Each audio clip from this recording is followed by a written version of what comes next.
Pag may nararamdaman ka sa tinga na kahit anong nararamdaman, kahit anong naririnig mo sa tinga, lahat ng naririnig mo, ito lang bawang ang sagot diyan.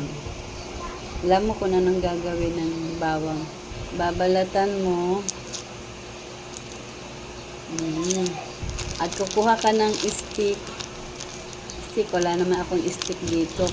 Ito mas malinis to na ng cotton bud. Bubutasan mo to yung bawang sa gitna.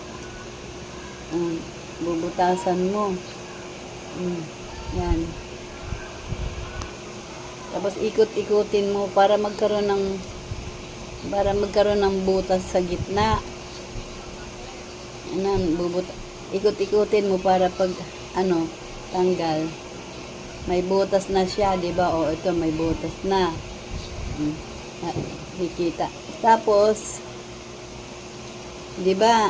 Dito ang namimingi sa iyo, dito ang may naririnig ka. Huwag mo ilagay ito dito. Dito sa kabila. Huwag mo salubungin yung lalabas na hangin kasi ito ang magtutulak din sa doon papunta dito at dito naman sisip-sip ito ng hangin. Dito mo sa kabila ilagay kasi ganito ang maliit pa ako hanggang ngayon ito nang ginagawa ko. Pag maliit pa ako ginagawa ito ng nanay sa akin, ganito ang ginagawa nila ng mga bata pa daw sila kaya ginaganan. Alagay diyan. Yung butas ng bawang kailangan hindi mo ang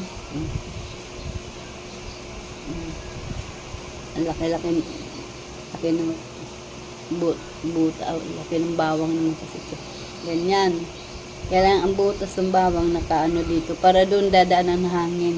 Pag sinipsip ng bawang yung hangin lalabas na.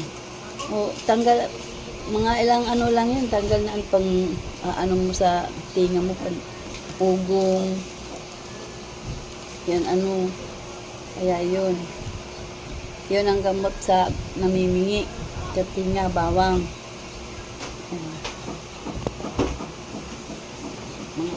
Mga ilagay mo lang dito kahit hanggang mamaya hanggang mamayang mga ilang oras mo yan ilagay. Masawa ka na sa di wala, tanggalin mo. Pwede rin yan dito ilagay.